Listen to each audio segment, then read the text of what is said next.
Un millionnaire rentre chez lui plus tôt que prévu et se fige en voyant les marques rouges sur sa fille. Lorsque Darius Cole poussa la porte de sa luxueuse maison, il s'attendait à du silence. Sa réunion avec le conseil d'investissement en centre-ville avait été annulée à la dernière minute.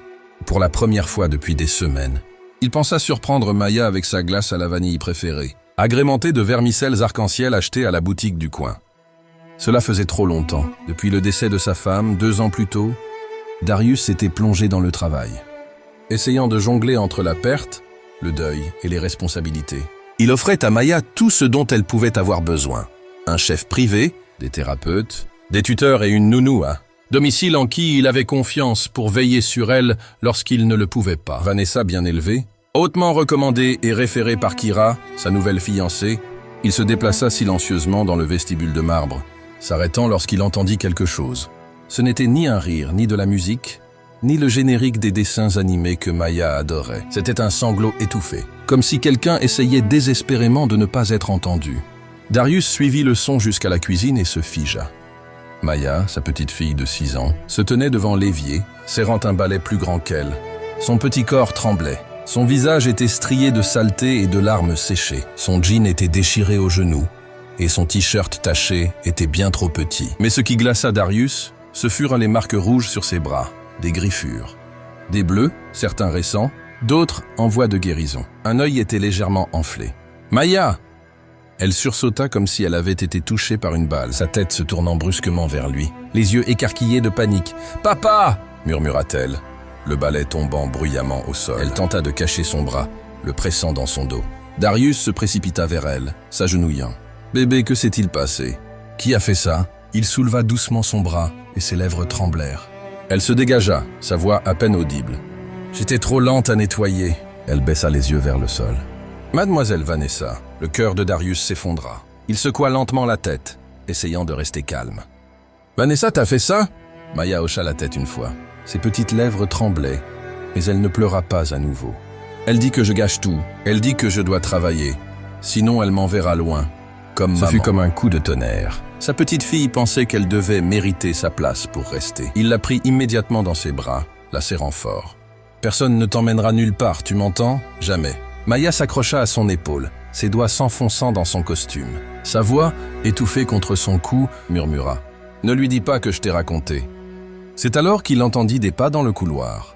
Délibéré, assuré, il se tourna brusquement.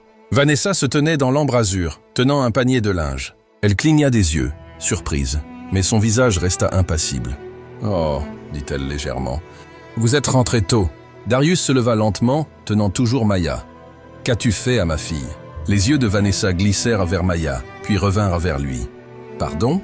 Darius avança d'un pas. Les bleus, les pleurs. « Tu lui fais nettoyer le sol comme une domestique. Elle a 6 ans. » Vanessa soupira, posant le panier. « Monsieur Cole, les enfants ont besoin de discipline. Elle s'est mal comportée. Elle a cassé 2 verres ce matin. Je me fiche qu'elle ait cassé le lustre. Tu as levé la main sur elle. » L'expression de Vanessa se durcit. « J'ai élevé 3 garçons avant ce travail. Vous m'avez demandé de la tenir? En ligne pendant que vous couriez dans vos salles de réunion. J'ai fait ce que vous n'étiez pas là pour faire. » Maya tressaillit dans ses bras. Darius était rouge de colère. « Ce n'est pas un projet, c'est ma fille. » Alors Vanessa rétorqua qu'il aurait dû être plus souvent présent au lieu de la laisser avec des gens comme elle. « Silence !» La pièce semblait vibrer d'une tension si épaisse qu'il était difficile de parler. Maya s'accrocha plus fort. Darius baissa la voix, lente et menaçante. « Fais tes valises tout de suite, avant que j'appelle la police. » Vanessa croisa les bras. « Vous allez ruiner ma réputation pour quelques tapes. Savez-vous combien de familles me supplient de garder leurs enfants ?» Bien qu'elle protestât, elle s'arrêta. Quelque chose dans son regard lui fit comprendre que cet homme n'était plus manipulable. Elle tourna les talons et partit. Darius resta là, dans le silence, le cœur battant, Maya sanglotant doucement contre sa poitrine. L'empire qu'il avait bâti, les maisons, les voitures, les parts de l'entreprise, les comptes offshore, rien de tout cela n'avait protégé sa fille de la douleur. Il avait failli tout manquer parce qu'il ne regardait pas, parce qu'il avait fait confiance trop facilement. Il embrassa le front de Maya et murmura « Je suis tellement désolé, bébé. » Maya leva les yeux, larmoyante. « Elle va revenir. » Darius secoua la tête. « Non, ma chérie, plus jamais. » Darius ne dormit pas cette nuit-là. Il resta assis au bord du lit de Maya, longtemps après qu'elle se fût endormie en pleurant. Sa petite main était toujours enroulée autour de son doigt. Les bleus sur ses bras le hantaient, lui rappelant combien la douleur peut se cacher derrière des portes silencieuses. Et il avait laissé ces portes sans surveillance. Le lendemain matin, alors que Maya mangeait son petit déjeuner en silence, une couverture sur les épaules, Darius passa son premier appel à son avocat.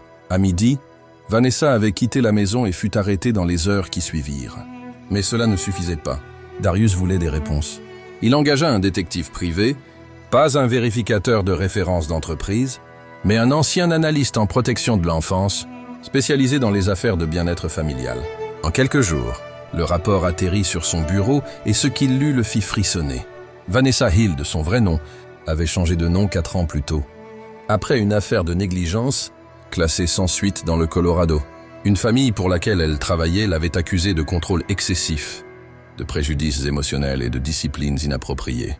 Mais l'affaire avait été abandonnée, faute de preuves suffisantes et de suivi par les autorités. Les parents avaient depuis divorcé, déménagé et s'étaient tus.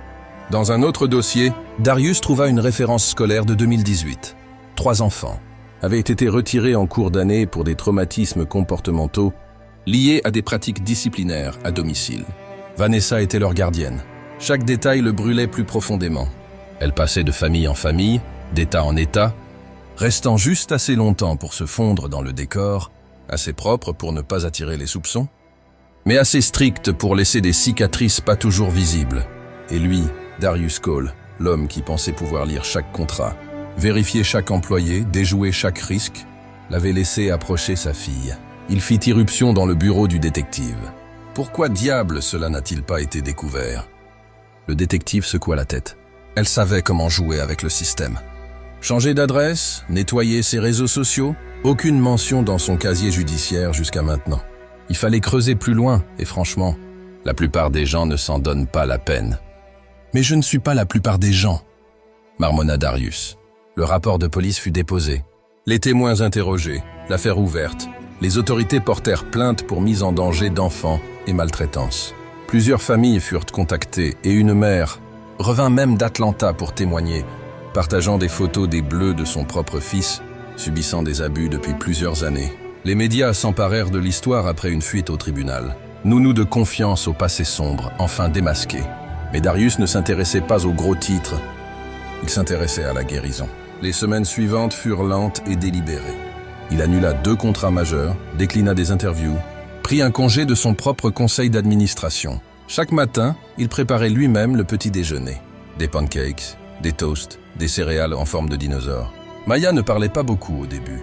Elle dessinait des bonhommes allumettes, certains pleurant, d'autres seuls. Darius les regardait tous. Il l'inscrivit à une thérapie par le jeu avec une spécialiste des traumatismes. Il écoutait son silence comme s'il s'agissait d'une langue. Un soir, elle lui demanda doucement « Papa, elle reviendra quand la police la libérera ?»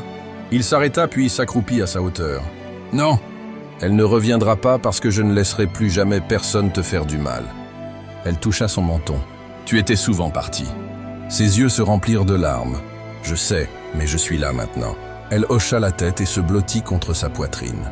Lors de l'audience de condamnation 2 mois plus tard, Darius se tenait debout dans un costume bleu marine impeccable, tenant la main de Maya. Vanessa était assise au banc des accusés, le visage impassible. Mais cette fois, elle n'était pas confiante. Elle n'avait plus de référence professionnelle, plus de soutien communautaire, plus de seconde chance. Son passé l'avait enfin rattrapée. Le juge la condamna à 3 ans de prison, suivi de 2 ans de probation et d'une thérapie obligatoire. Elle ne prononça pas un mot, mais peu importait, car la voix de Maya était enfin entendue. Ce week-end-là, Darius emmena Maya au parc, celui où sa mère l'emmenait avant son décès. Maya courut dans l'herbe, son rire revenant comme une brise printanière. Ses bras avaient guéri, et ses yeux ne tressaillaient plus lorsqu'on haussait la voix à proximité. Elle portait une robe d'été jaune pâle, et son afro rebondissait à chaque pas. Darius, assis sur un banc, les mains sur les genoux, la regardait comme si le monde en dépendait. Car pour lui, c'était le cas.